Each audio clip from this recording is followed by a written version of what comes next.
2026-27 অর্থবছরে প্রস্তাবিত বাজেটে বৈধ অস্ত্রের ওপর অগ্রিম আয়কর আরোপের সিদ্ধান্ত বাতিলের দাবি জানিয়েছে লাইসেন্সধারী অস্ত্র মালিক কল্যাণ সমিতি বাংলাদেশ।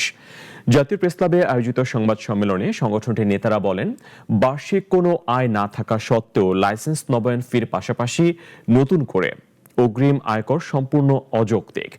বৈধ অস্ত্রে কর বাড়ানো হলে অবৈধ ব্যবহারকারীদের সংখ্যা বাড়বে। এ অবস্থায় অভ্যন্তরীণ নিরাপত্তার স্বার্থে অস্ত্রের আধুনিক নীতিমালা প্রণয়নের দাবি জানান তারা।